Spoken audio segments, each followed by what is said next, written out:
साहब, सबसे पहले तो ज़ाहिर है जो ताज़ा तरीन डेवलपमेंट है कश्मीर के हवाले से, उस पे हम आपका रद्द-ए-अमल चाहेंगे कि पीपल्स पार्टी में शमूलियत इख्तियार कर लेना पीटीआई के कुछ ऐसे अरकान जो कि पीटीआई के कहलाए जाते थे, अब या तो वो डिसिडेंट्स कहलाए जाएँगे या वो मुनहरिफ हो जाएँगे या वो बिल्कुल पार्टी से फारिग ही हो जाएँगे।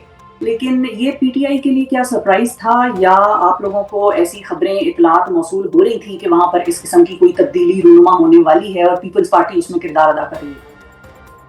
नहीं, इन लोगों का जाना कोई सरप्राइज नहीं था क्योंकि ये सारे लोग ऑलरेडी हमें छोड़ चुके थे और वक्तन फवक्तन जो है ये पार्टी के जितने भी वहाँ पे ऑर्गेनाइजेशंस के इश्यूज थे उनसे अपने आप को अलग कर चुके थे, ऑर्गेनाइजेशन के फैसलों को मानते नहीं थे, डिफेक्शन ये ऑलरेडी कर चुके थे। नंबर एक, अब फिर हुआ ये कि बेसिकली तो इनका जो फिगर था 19 का था पीपल्स पार्टी का, फिर ये बैरिस्टर सुल्तान और वो जो एक साहब जो है जो इस्लामाबाद की सीट के ऊपर मुंतखब हुए पीटीआई की तरफ से, वो इनके अपने ग्रुप थे, ये दोनों जाके पीपल्स पार्टी के साथ मिल गए और वो आपने फिगर बता दिया है कि वो क्रॉस कर गया और वो 27 के ऊपर पहुंच गया जी। तो हमारे साथ तो देखें जी, हम ये समझते हैं, इस पर बड़ी स्टेटेड पोजीशन है कि ये जो इंजीनियर्ड इलेक्शन था 8 फरवरी का, उसके बाद से सिलसिला शुरू हो चुका था। ये एक सर्कस लगी हुई है कश्मीर के अंदर जो कि वफाकी हुकूमत ने लगाई है और ये दोनों फस्ताई हुकूमत में बैठने वाली पार्टियां, चाहे पीपल्स पार्टी है चाहे नून लीग है, अब ये बंदर बांट ऐसे हो रही है।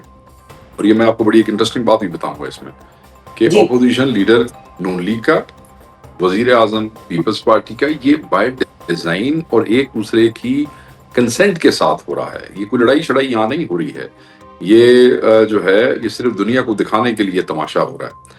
अब इसके पीछे क्या इशू है कि अपना अपोजिशन लीडर क्यों लाना चाहते हैं और वो अपना वजीर आजम क्यों लाना चाहते हैं? आपको हम बता दें कि हर पार्टी को पाकिस्तान में कानून और है, पॉलिटिकल पार्टीज का आजाद कश्मीर में और है।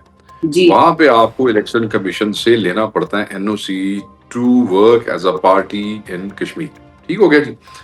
हमें पिछले 2 सालों से इलेक्शन कमीशन ऑफ कश्मीर ने वो एनओसी नहीं दिया to work as a party. People's party को भी मिल गया है, नून लीग को भी मिल गया है, बाकी सबको मिल गया है, सिर्फ पीटीआई का पिछले 2 साल से एनओसी रोका हुआ है। अच्छा, मजे की बात यह है, हम जब भी अदालतों में गए, जब भी हुकूमतों के पास गए कि भाई हमें एनओसी आप क्यों नहीं दे रहे, सारी रिक्वायरमेंट्स तो हमने पूरी कर दी है, तो आगे से बताया जाता रहा, सुन ले बड़ी इंपॉर्टेंट बात है, बताया जाता रहा कि जनाब क्योंकि चीफ इलेक्शन कमिश्नर नहीं है, सो याद रखिएगा पिछले 2 सालों से ये चीफ इलेक्शन कमिश्नर नहीं लगा रहे। हमारा जो अपोजिशन लीडर है वहां पे असेंबली में, वो बारहा लिखता रहा है वजीर आजम को, हुकूमत को कि भाई आप चीफ इलेक्शन कमिश्नर लगाएं, चीफ इलेक्शन कमिश्नर लगेगा वो फिर हमें एनओसी देगा। तो इन्होंने पाकिस्तान तहरीक इंसाफ के खौफ से चीफ इलेक्शन कमिश्नर की तैनाती नहीं की। अब ये अपना प्राइम मिनिस्टर लेके अपना लाना चाहते हैं, पीपल्स पार्टी की तरफ से, नून लीग की तरफ से लाना चाहते हैं। ये ऑपोजिशन लीडर दोनों कंसल्टेशन करेंगे, अपनी मर्जी का ये लाएंगे चीफ इलेक्शन कमिश्नर कश्मीर में। जो इनका असल प्लान है, असल इनका मुद्दा ये है कि ये अपना चीफ इलेक्शन कमिश्नर लाना चाहते हैं ताकि आने वाले इलेक्शनों के अंदर ये पाकिस्तान तहरीक इंसाफ के साथ उसी किस्म की इंजीनियरिंग कर सकें जिस तरीके की फॉर्म 47 वाली इंजीनियरिंग इन्होंने की थी 8 फरवरी को। तो मैं ये समझता हूं एक एक शख्स, अवाम सारी की सारी जो है वो इमरान खान के साथ खड़ी है। ठीक है। ये जो डिफेक्टर्स हैं जो चले गए हैं, इनकी तो सियासतें हो गई हैं खत्म, बर्बाद हो गए हैं। ये तो एक दफा फ्री एंड फेयर इलेक्शन हो जाए तो इनको अपनी औकात का पता लग जाएगा। दूसरी बात ये है, ये वही 2 पार्टियां हैं जो यही कश्मीर एक्शन कमेटी को कहते थे कि ये इंडिया के जो है वो एजेंट हैं, ये गद्दार हैं, तेरा मुतालबात की बजाय नून लीग तो पीपल्स पार्टी के साथ इस बात पे ज्यादा खुश नहीं है, और वो मुलाकातें आपस में कर रहे हैं। सदर साहब ने भी आज अहम मुलाकात की है नून लीग के रहनुमाओं से। सब फ्रॉड है, ये सब मिले हुए हैं। ये सिर्फ अपना अपोजिशन लीडर, अपना वजीर आजम लाना चाहते हैं ताकि कल इलेक्शन के अंदर रिगिंग हो जाए।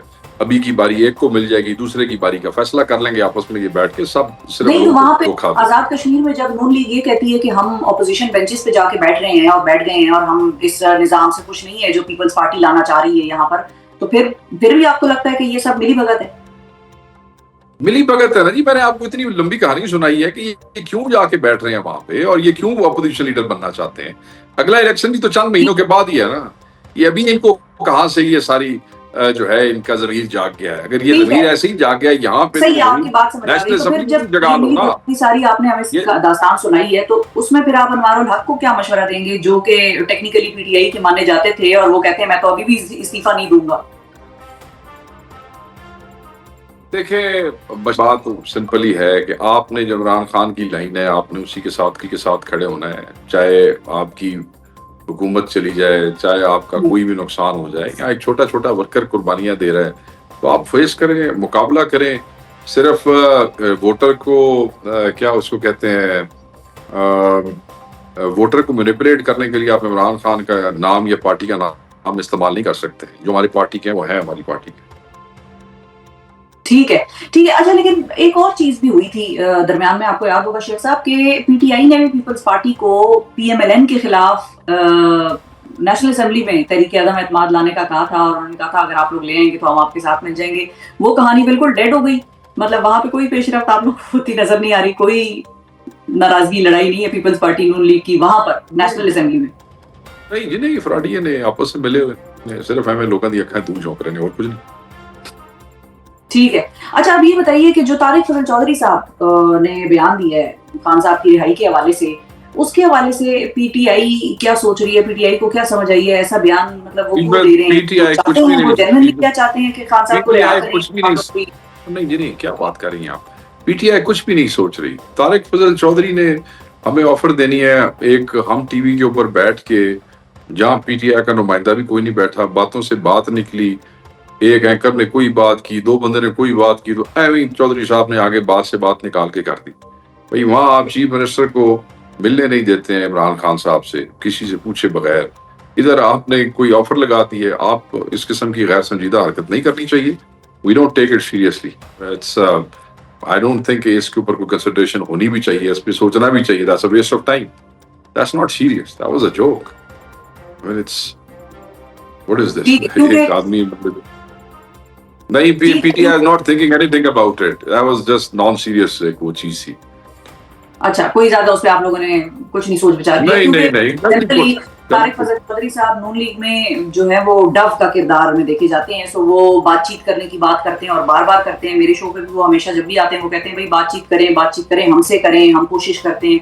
तो वो बहरहाल वो हो गए, राना सनाउल्ला हो गए, वो कम से कम उन लोगों में नून लीग के जो आप लोगों से बात करने को एक ओपन आइडिया समझते हैं और उस हवाले से ओपननेस का इजहार करते हैं। सो इसलिए मैंने ये आपसे पूछा। नहीं, ये वो बस ही पुरानी बात होगी। इसमें हम मौक़िफ़ दे चुके हैं 2-4-5 दिन पहले। ठीक है। और रिहाई के लिए अभी भी आप लोगों का वही रास्ता है कि अदालत से ही केसेस जो हैं वो फारिग होंगे और उसी तरीके से खान साहब बाहर निकलेंगे, या उसमें एहतजाज का और रैलीज का आंसर शामिल हो गया है आप सुहेल आफरीदी साहब के आने के बाद? देखें, एहतजाजी रैलियों का आंसर जो था वो तो ऑलरेडी अली अमीन खान के होते हुए भी था। वो जो 3 ग्रैंड मोबिलाइजेशन हुई हैं और जो जलसे हुए हैं सवाबी पेशावर में, सारे उन्होंने किए। सो जहां से उन्होंने पेस छोड़ा है वहीं से हमारा भाई दूसरा जो है, तो दूसरा इमरान खान का सिपाही है सुहेल आफरीदी, वो इसको पिक करेगा। खान साहब यही समझते हैं कि हमें अदालतों के जरिए बाहर आना है, मगर अगर अदालतों में ये हक नहीं देते तो फिर पुरअमन आईनी एहतजाज हक है हर पार्टी का। और वो सुहेल आफरीदी पिछले 2 दिनों से अपनी तकरीरों में आपको बता रहा है कि वो एहतजाज के लिए तैयार है। ठीक है।